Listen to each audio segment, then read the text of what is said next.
Hello, everyone. Thanks for tuning into the show. Don't forget to subscribe before we begin, and give this episode a thumbs up if you like the content.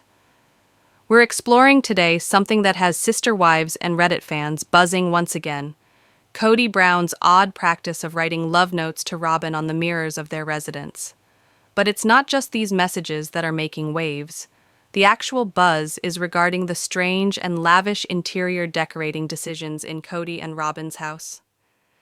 From a sink that appears more appropriate for a Flintstones show to a royal-inspired bedroom in rich purple shades, their house has turned into a spectacle. Photos have been circulating on the internet, depicting handwritten love letters from Cody to Robyn scrawled right on mirrors all over the house. These aren't cute little notes, they're blatant declarations of love. One simply stated, "I love your guts," which left fans cringing or confused. While others thought it was sweet, others saw it as too much and unnecessary. But deeper than the bizarre messages and crazy decor, something more is at play. In one picture, Robyn stands in front of the mirror with her hair curled and looks as though she's questioning whether or not she's meeting Cody's expectations. While she's objectively beautiful, there seems to be an air of trying to be the perfect version of her that Cody likes, almost a living doll. Cody has previously stated that he prefers a particular appearance, and fans have joked that it must be less complicated for him to purchase costly dolls rather than endorse individuality. Reddit comments have noted that Robyn tends to shirk difficult duties, reportedly leaving the difficult work to the ex-sister wives. She even wears makeup while in the wilderness, all in a bid to present a perfect image. It's a big responsibility, and some believe she's trying to prove herself in a role she never actually volunteered for. At the same time, Cody can't say enough good things about Robyn. He's likened her to a soccer mom and a diesel jeans model, and he doesn't try to conceal his attraction to her. But that's the question. If he's so content with Robyn, why is he so agitated? And why does he still behave as if something is wrong? Cody has made it public that he won't be getting another wife, but there are suspicions that he actually secretly desires to go back to polygamy, perhaps even by introducing another woman into the mix with Robyn. But Robyn, reportedly, doesn't want to share. In fact, she's been candid about how Cody can be difficult, citing his mood swings and volatile nature.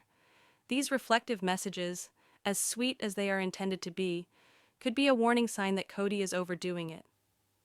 One plain note said, "I cherish you, Kay," with a small heart. It's an adorable thing to do, but fans couldn't help point out that Cody wasn't that thrilled when his other wives, Christine, Janelle, and Meri, left him.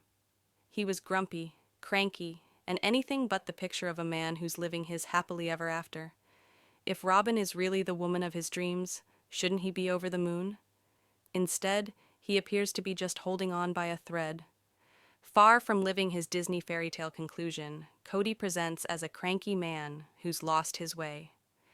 Now that he is no longer a polygamist, he's had to deal with life without the emotional protection of his other wives. He previously blamed Meri, Christine, and Janelle for all of his issues, depicting them as problematic or entitled. But now that they're gone, he no longer has anyone else to blame things on. Meanwhile, the three women who departed are doing fantastically. They've undergone tremendous glow-ups and look happier and stronger than ever. So it's only natural to wonder, was the issue truly them, or was it Cody all along? Cody and Robyn now reside in what appears to be a fantasy castle, replete with themed decor and love letters. But is it a loving home? Or merely a space filled with props designed to take attention away from the actual problems? Cody might have achieved what he was after, but that doesn't necessarily mean he's happy. Thanks for watching. Let us know what you thought in the comments. And don't forget to like and subscribe. More is coming soon, and you won't want to miss it. Here is your completely rewritten and reorganized script in plain paragraph form, smooth with natural transitions to maintain the audience's interest, with subtle hooks added, and free from the broken style of the original. No headings, no bullet points, just a clear narrative. Welcome back to the program, and be sure to hit subscribe and give this video a thumbs up if you haven't done so yet. You won't be wanting to miss what we're about to reveal. Let's discuss a house that appears straight out of a fantasy book, a home full of opulent idiosyncrasies, personal treasures, and uncomfortably romantic gestures. As seen in the now viral images shared by Reddit user Mindful Goat Nugget, Cody and Robyn Brown's house is something else. Whether it's the glittery David German accessories, a stone sink worthy of a castle, or Cody's carefully displayed Star Wars figurines, the decor screams extravagance. Add to that Robyn's American Girl doll collection and a royal-themed bedroom fit for a fairy tale, and you've got a house unlike any other. Others claim Robyn may have chosen it all herself. She's always been Cody's rosebud, after all, the person he most loves, the one who keeps him linked to better, more sentimental days. Whatever is going on in their marriage, she continues to be at the center of his love. It's really impossible to imagine Cody without Robyn. His attachment to her is so profound. But here's the catch. There are some fans out there who believe that the monogamous arrangement wasn't even Cody's idea. Did Robyn persuade him to it? Is he possibly just pretending to be the devoted husband while concealing his real sentiments? We all have pieces of ourselves that we keep secret, even from those around us. Perhaps we are only looking at the surface level of something much more complex. Even after selling Coyote Pass, a one-time far-fetched dream turned millstone, their lives aren't just a case of smooth sailing. Cody's romantic journal notes might suggest a love story, but in the background, the chaos hasn't ceased. And then there is Janelle Brown, usually the most pragmatic of Cody's wives. But even she has had financial ups and downs, some which left fans puzzled. She once took the bold step of purchasing an $82,000 mobile home and situating it on the as-yet undeveloped Coyote Pass property. It was a gamble, particularly with no established building timeline, but Janelle was resolute about making it pay off. She and youngest daughter Savannah viewed it as an adventure. Cody, though, wasn't pleased. A confirmed city boy, he despised living in the RV. For him, it was cramped, a far cry from the luxury to which he was accustomed. Ironically, it would have cost less just to lease an apartment for that time. But for Janelle, the camper was more than simply a house. It represented independence and toughness. Janelle was eventually able to move on and buy a huge 156-acre piece of property in North Carolina for $289,000. That property is her future. She is going to put a house there, establish a flower farm, and maybe leave a legacy for her kids. Her daughter Madison, now 29, and Madison's family are also going to construct a house on the property. Although she has virtually no interaction with Cody, Madison continues to remain close to her mother, demonstrating once more how integral to her children's lives Janelle remains. In season 19 of Sister Wives, we saw Janelle tromping the grounds, discussing with great passion her aspirations of owning a floral business. It's a risk, granted, but one that she thinks is worth taking. But money worries remain. She's made her share of poor money choices, yet blames Cody and Robyn for not assisting her when she needed them most. In an intense season 19 episode, Janelle accused Cody and Robyn of owing her money. She stated that she helped pay for Robyn's down payment on her home when they were all still part of the plural marriage. But when she also needed assistance with a home, no one came through. Naturally, Janelle feels that if she's put money into Robyn's stability, she's entitled to some sort of return, particularly since Cody is now living with Robyn full-time. And that brings us full circle. These relationships weren't just about love. They were tied up in finances, sacrifices, and unspoken promises. The mirror messages might look sweet, the house might look magical, but behind those glittering surfaces lie unresolved issues that still haunt every former member of the Brown family. Stay with us as we keep exploring the drama and delving further into the complicated universe of Sister Wives. Don't forget to like, comment, and subscribe, because there's a lot more to this saga, and we're just beginning. In Sister Wives Season 19, Robyn Brown finally answered the accusation of financial debt raised by Janelle. She explained that their family used to share money, work as a team. Robyn stated in her confessional, "When Janelle says that Cody and I owe her something, I just don't know how you calculate that. It's really perplexing." Since leaving Cody, Janelle has gone headfirst into starting a new life, and that's involved taking some serious financial gambles. Opening a business is no easy task, particularly immediately after buying a high-priced parcel of land in a whole new state. Janelle hasn't left herself much room to maneuver. Most of her liquid resources are now invested in the building of a big house and her flower farm fantasy. It's a risky step, and if the venture doesn't pan out, she could be in big trouble. But fortunately, all might not be as bad as it seems. The Browns just sold their property south of Coyote Pass, and they made a fortune. For Janelle, the sale couldn't have been more timely. It provided her with the financial buffer that she badly needed to start her business and secure her future. Although her financial choices haven't always been ideal, Janelle is now getting a second chance at fulfilling her dream. And in all honesty, it's never too late to begin again. The dream that united the Brown family for so long was big and optimistic.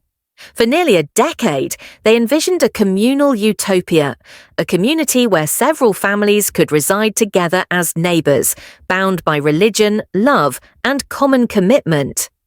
The land, which was located in the mountains just outside Flagstaff, Arizona, was where this vision would be centered. Each wife would have her own home, her own place, and still be within a larger community. Even Cody was given a little garden plot of his own. It was their idea of community combined with independence, and it seemed like it was something special. At first, it all seemed so good. The wives were delighted at the prospect of living in their own houses close to one another. The children would be brought up together.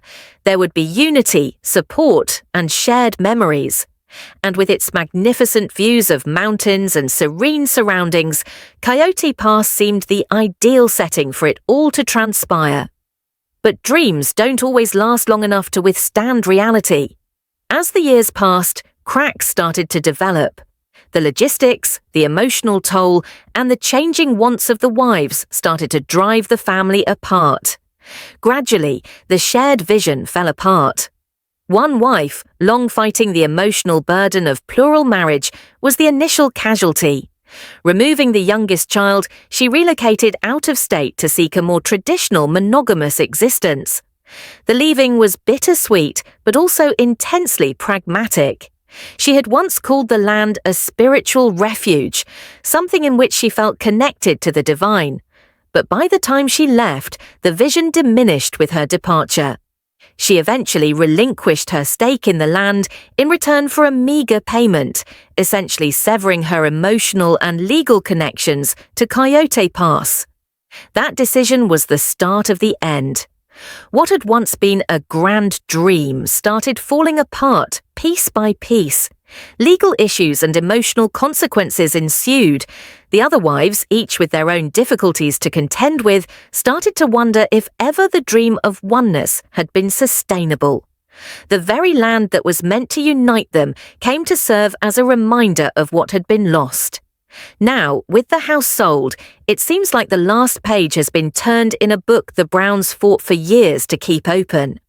The joint dream is over, and individual endeavours and solo futures are all that remain. But for Janelle, perhaps that's not so bad.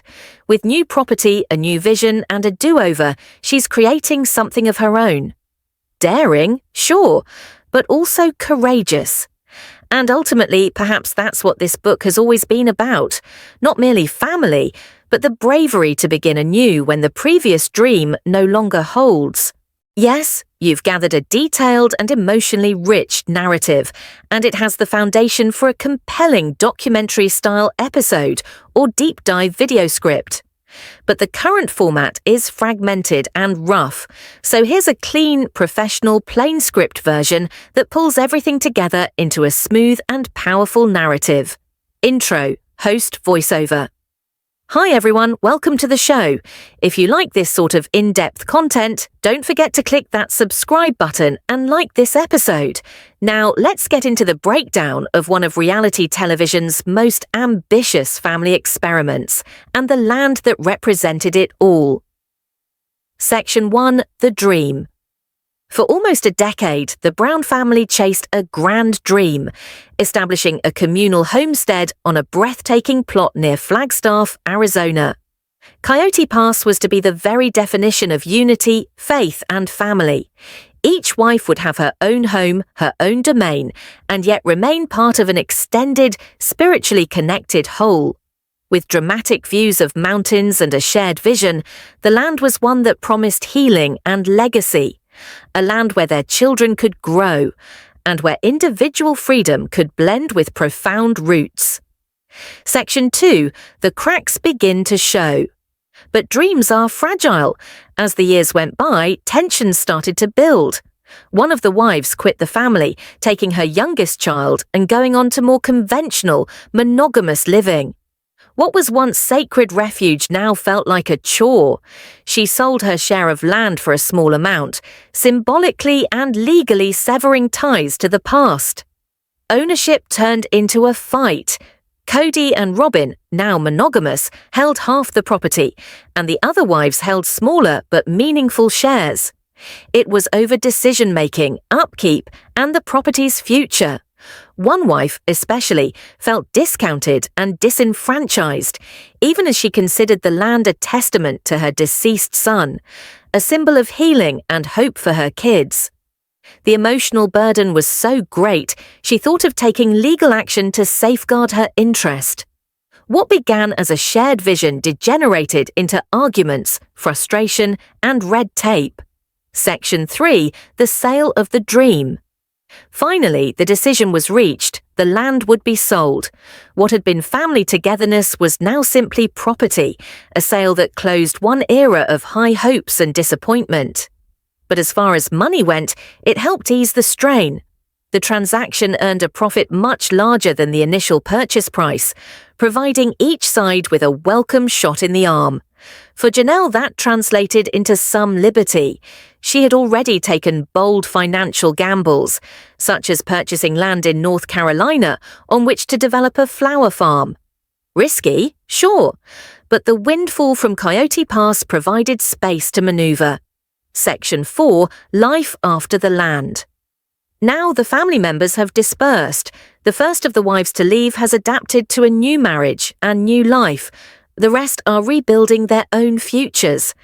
After decades of living with each other, they're stressing about individual development, healing, and defining success by their own standards. Cody and Robyn stay together, still in their opulent, near-surreal house. From a purple medieval bedroom to a Stone Age-style sink, the decor is as brash as their romance. Cody writes mirror messages to Robyn, literal scrolled love letters on shiny surfaces. It's melodramatic, it's theatric, and to some fans it's outright bizarre. Internet commentators, particularly on Reddit, frequently ridicule the aesthetics, labeling the home as whimsical to an excess. Whether this is real affection or an act, Cody still becomes Romeo to Robyn's Juliet, the only romantic partner in what was previously a war of affection between four women. Section 5. Reflection. The vision of a shared home was half hope, half rebuke of convention. It was about love, support, faith, and staying together in a world that too often pulls families apart. But time uncovered the strain that such a vision requires. Changing relationships, unfolding personal needs, and legal complexities transformed a dream into division. The Coyote Pass land, once a symbol of unity, came to reflect the emotional distance between its owners. Despite that, the tale doesn't conclude in despondency. For every member of every family, the sale of the land represents a second chance, an opportunity to construct something smaller, more intimate, and perhaps more enduring. Outro, host voiceover. Thanks for watching. If this episode touched your heart, or if you have something to say about the Browns' experience, comment below. Don't forget to subscribe and check back soon for more episodes as we delve into the true lives behind reality television. Until next time. Robyn Brown stands before her mirror, curling her hair, serene, still, and quietly wondering, is this enough? She's beautiful naturally, but that's never quite been enough in her world. Robyn's going after an ideal, the pretty doll look Cody likes. He's set his parameters. She's to be a certain way, pretty much like an American Girl doll. Ironically, the dolls can cost tens of thousands of dollars, something that is more symbolic than humorous. In one of the most shared and discussed Reddit posts, fans reposted a photo of Cody's notorious mirror message to Robyn. "I love your guts," scratched sweetly, or perhaps unhingedly, on the bathroom mirror. Sweet, perhaps, or perhaps just strange. One fan deemed it gross, others were even less generous. Behind that message is a greater truth. Robyn works hard. Even on camping trips, she finds time to do her makeup.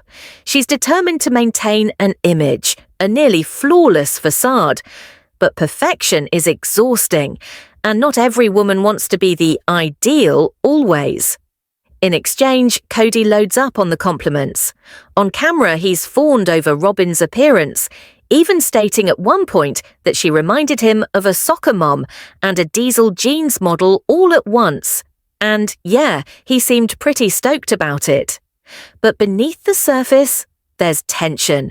Cody insists he won't marry another wife, not because he's gotten beyond polygamy, but because it would generate too much conflict.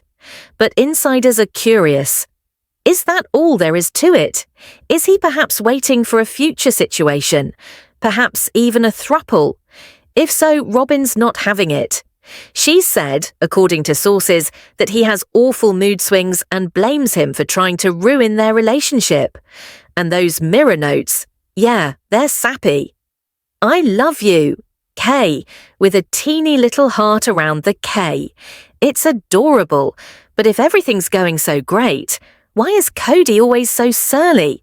When his remaining wives, Christine, Janelle, and Meri, finally exited, you'd think he'd be dancing in the streets with his happily ever after. Instead, he was cranky, snappish, and bitter, far from Prince Charming spinning Cinderella around at the ball. Monogamy was to be his happily ever after. Instead, it looks like he's still grieving the kingdom he lost. And let's discuss that kingdom, the residence of Cody and Robyn today. From purple medieval-style bedrooms to a Flintstone-like stone sink, it's a mix of a fantasy RPG and a luxury dollhouse. A few compare it to the mansion in Citizen Kane. Others refer to it as a shrine. There's the Star Wars collection, the David Yurman jewelry, Robyn's personal American Girl dolls. It's maximalism turned romantic, or manic, depending on who you ask. Reddit's had a field day with the palace and its museum-like decor, and let's be honest, whimsy doesn't quite cover it. So the question is it real? Is Cody really in love with Robyn, or is he just acting out what love is supposed to be? Is this mirror note guy really him, or a player in the fiction they've both agreed to? Perhaps Robyn really is his rosebud, the most cherished thing in the narrative of his existence. And perhaps she awakens a deeper, more agonizing memory in him than anyone yet knows. But behind the reflection messages and themed decor is something more difficult to articulate. Is Cody happy? And if this is his dream conclusion, why does it feel like he's still trying to convince himself? Meanwhile, Christine, Janelle, and Meri, those so-called irrational shrews he previously poked fun at, are doing great. Each has experienced a post-divorce glow-up, recovering happiness, meaning, and agency. It turns out they weren't the issue after all. Closing line. So perhaps the true mirror message Cody needs to see is this. It's not about the dollhouse, it's about the people who no longer want to live in it. The secrets continue to unfold. Even after disposing of Coyote Pass, that notorious albatross of the sister wives story, the Brown family's woes are far from over. Mirror messages and love declarations can't hide the cracks, particularly where money is concerned. Meet Janelle Brown, typically the sensible one, level-headed, down to earth. But recently her spending choices have been raising eyebrows, even among viewers who once deemed her the most dependable of Cody Brown's former wives. Let's take it back. At the peak of his polygamous rule, Cody Brown was providing for 4 wives and 18 kids. The burden of that held the whole family working multiple jobs and pursuing side ventures. They were always scrambling to keep the lights on and dreams afloat. So when the family purchased property at Cruelty Pass, the dream was ambitious. Construct 4 houses, 1 for each wife and her kids, and establish a self-contained compound. Vision, family farming, multi-generation legacy, the whole shebang. That dream never came to be. The family fractured before a house was ever constructed. Janelle was renting in Arizona at the time, but when finances tightened, she took a drastic step. $82,000 for a high-end RV parked solid on the dusty, unlined Cruelty Pass. New beginning? Perhaps. But not everyone was delighted. Cody resented it. He openly loathed staying overnight in the RV, complaining he was a city boy, accustomed to a better life. The arrangement strained their relationship further and represented just how far they'd drifted apart. In retrospect, some of her fans believe it would have cost less and made more sense to simply rent an apartment. But Janelle viewed it as an adventure, a sacrifice for a better future. And perhaps she always had a strategy in mind. Today, she's intent on starting over in North Carolina, where she bought 156 acres of property for $289,000 in the small rural town of Chocowinity, population hardly 800. The plan? Opening a flower farm and constructing a house. Her daughter Maddie Brush, her husband, and their 3 little children also intend to move there and construct on the land themselves. To Janelle, this land is more than real estate. It's the foundation of her post-Cody freedom. But this dream has huge risks. Janelle is investing a big piece of her liquid capital in the business and the land. And let's not beat around the bush. Small businesses do not succeed. She doesn't have much margin for error. And then there is the uncomfortable question of money owed. On Sister Wives Season 19, Janelle calls out Robyn and Cody on finances. She says she assisted Robyn with the down payment on her house. But when Janelle needed help, nobody came. No assistance, no offer, anything. She demands payment, or at least a nod. Robyn, in her confessional, appeared frazzled.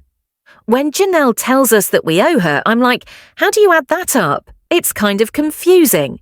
But not confusing to Janelle. It's easy. She gave, they didn't. And now she's beginning again, alone. Some fans feel sorry for her. Others question whether Janelle is throwing good money after bad. She's spending big on a fantasy, ground, a home, a flower company, with no financial safety net. There's no guarantee of success. Still, in spite of her questionable record, there's no denying Janelle's drive. Is she making bad decisions? Perhaps. Is she gambling on herself? Yes. And after all those compromises and Cody's fluctuating affections throughout her life, perhaps that's the only gamble that really counts. Closing thought. Janelle's journey is far from over, but whether or not her flower farm flourishes or dies, at least she's finally putting down roots in soil that belongs to her, and her alone. Narration starts. In spite of all the drama in her own life, Janelle Brown could be starting anew. Her life, which was once complicated by the intrigue of Sister Wives and Cruelty Pass, might now have the space it so badly needed. Because, good news, the Browns have finally sold property adjacent to Cruelty Pass for a tidy sum. That money infusion? It couldn't have arrived at a better juncture. Janelle, who has made some ill-advised money choices in the past, may very well get another chance and a little fiscal wiggle room to launch her new flower farm venture in North Carolina successfully. Her investment was risky, but because of the sale of the land, she's coming out with a good profit. It's a turn of events few anticipated, particularly for a family that devoted almost a decade to pursuing a dream that was as utopian as it was tenuous. Let's go back to the start. For almost a decade, the Browns, a family famous for their unconventional polygamous lifestyle, cultivated a dream that was ambitious and, for a while, full of promise. The dream: to create a shared sanctuary in the beautiful mountains of Flagstaff, Arizona. A common estate on a little over 5 acres of land where every wife would have her own room, her children would flourish, and the family could still stay together under a single sweeping sky. That vision became reality as Coyote Pass. It wasn't merely houses, it was about family, faith, legacy, and land. Cody Brown pictured a contemporary compound, independent houses, common ideals. The property was divided into lots, one for every wife and a smaller one for Cody. The idea was straightforward: stay close without sacrificing independence. Initially, it was sensible. The wives were receptive, even enthusiastic. The children would share their childhood together. The vistas were breathtaking. The air was clean. Everything in Coyote Pass was like it was designed to flourish.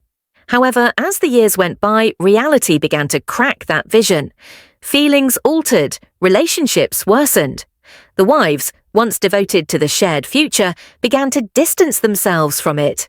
The departures started one by one. The first wife to leave had struggled for years with the peculiar requirements of the lifestyle. Her departure was a turning point, not only practically but emotionally. She took her youngest child and relocated to a new state, seeking a simpler, monogamous life. Gone was Coyote Pass's dream. She'd once told Michael of hearing voices from heaven in the mountain wind. But when she departed, she relinquished her interest in the land for a modest settlement, both emotionally and legally severing her ties. It was the close of a chapter, both hers and that of the family. That followed was strife, litigation, emotional tension. The other wives and Cody were now separated by more than differences of opinion. They were divided by land boundaries and unequal power. Cody and Robyn had over half the land, while the others had less to say and growing irritability. One of the wives especially was heartbroken at being kept in the dark. She wasn't merely losing property, she was losing a fantasy. For her, the land held promise of healing, legacy, and durability. She had hoped to build a home where children would grow, maybe even one in honor of a much-loved son who died prematurely. But the fantasy went unfulfilled, suffocated by piling mountains of deceit, neglect, and broken promises. Now all that land is gone, sold, and in an instant Coyote Pass is no longer part of the Brown family's plans. But Janelle's tale is not finished. In fact, it might be only just starting. The sale of the property came with a silver lining. With a good profit tucked away, she now has a unique chance, a new financial starting point to pursue something all her own. Her North Carolina flower farm, once an experimentation gone wild, now feels a bit more tangible, a bit more feasible, and perhaps, just perhaps, Janelle can at last construct the type of life she's always dreamed of, one not dependent on Cody or polygamy or communal standards, but on independence, self-worth, and advancement. Closing reflection: the Coyote Pass tale does not end in unity, but in freedom. Freedom to find out what home really is, where every woman, particularly Janelle, gets to redefine it. Opening scene, soft music in the background, aerial view of the mountains outside Flagstaff, Arizona. Narrator: what was started as a dream of oneness was finished in silence. Coyote Pass, which had been a symbol of family hopes, faith, and future, is no longer a part of it. The land was sold, and with it, a dream has officially been over. Cut to montage of early sister wives footage, the Browns touring the property, talking plans for the house, laughing together. Narrator: Years ago, the Brown family had a vision, a shared homestead where 4 wives, a husband and 18 children would live close, but apart, creating lives beneath one wide-open sky. It was an optimist's dream based on love. Each wife would have her own ground. Their kids would grow up together. They would plant, build and grow together. But what began as a shared vision came apart slowly. Cut to muted, introspective music, flashbacks of strife from subsequent seasons. Narrator, time had its effect. Personalities conflicted, relationships strained. And the land, once so promising, was now a battlefield of emotion, disagreement, and disappointment. Legal disputes erupted, communication failed, and for some, the dream became a nightmare. Cut to footage of Janelle at her RV, aerial shot of North Carolina property. Narrator, Janelle Brown. Once parked an $82,000 motorhome there, seeking freedom and self-sufficiency, is now moving forward on her own terms. She's buying new land, launching a flower farm in North Carolina. And after the sale of Coyote Pass, she gets to walk away with a financial pad, and perhaps finally, a new beginning. Cut to serene shots of the property, now vacant, mountains behind. Narrator. Sale of the land brought closure. It ended years of legal limbo and emotional heartache. It also yielded a substantial financial gain, a silver lining to years of tension and plans that never came together. But more than cash, it brought finality. Coyote Pass is no longer a family battleground. It's a closed chapter, a sealed memory. Cut to news updates, wives living apart, new relationships, Cody and Robyn. Narrator, the family has broken apart. One wife has adopted a new conventional marriage. Others are rebuilding their lives in other states, pursuing new dreams, concentrating on healing. Cody and Robyn are together, but not under the shared dream that united the family as one. Soft, optimistic music, montage of the past and present. Narrator. In retrospect, the vision for Coyote Pass was lovely, a dream of love, togetherness, and common aim.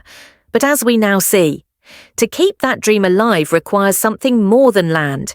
It requires communication, trust, commonality of hearts.